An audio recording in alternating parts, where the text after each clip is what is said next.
নমস্কাৰ, শুভ দুপৰীয়া। আজি পুৰা বিজি আছোঁ। কি কাৰণে গম পাইছেনে? নিজৰ ভুলৰ কাৰণেই হৈছে মোৰ এইটো। নিজৰ ভুলৰ কাৰণে হৈছে বুলি এইটো কাৰণে কৈছোঁ, কাৰণ যেতিয়া কাপোৰ চিলাবলৈ মানুহবিলাকে দিয়ে নহয়, মই তেতিয়া কওঁ কেতিয়া লাগে। যদি তেওঁলোকে কয় নহয় মানে দুদিনমানৰ পিছত লাগে বা আমুক দিনাই লাগে বুলি ক'লে পটাপট চিলাই দিওঁ। আৰু যেতিয়া নেকি কয় নহয় চিলাচোন বাৰু লাহে লাহে নিমহি, সেনেকৈ ক'লে মোৰ থাকি যায়।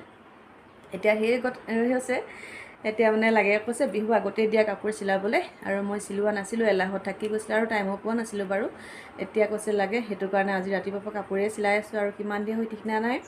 আৰু এতিয়া উইকলি চেলেঞ্জততো ভিডিঅ' দিবই লাগিব, সোনকালে ভিডিঅ' বনাই দি আজৰি হৈ লওঁ বোলো, কাপোৰ চিলাব লাগিব যিহেতু, সেইটো কাৰণে।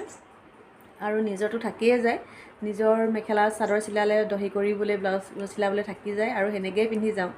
আৰু বহুত দিনৰ মূৰতহে চিলাওঁ, তেনেকুৱা নিচিনা প্ৰায়ভাগৰে হয় বাৰু। যিবিলাকে কাপোৰ চিলায় তেওঁলোকৰ প্ৰায়ে হয়, বহুতে কয় বাৰু লোকৰ কাপোৰ চিলাওঁতে নিজৰখিনি থাকি যায়, মোৰো তেনেকুৱাই হয়। সেইটো কাৰণে এতিয়া কাপোৰ চিলাম আৰু পূৰা ব্যস্ত হৈ থাকিম, সেইটো কাৰণে ভিডিঅ' দি লওঁ বোলো। আজিলৈ আহিছোঁ, বাই বাই।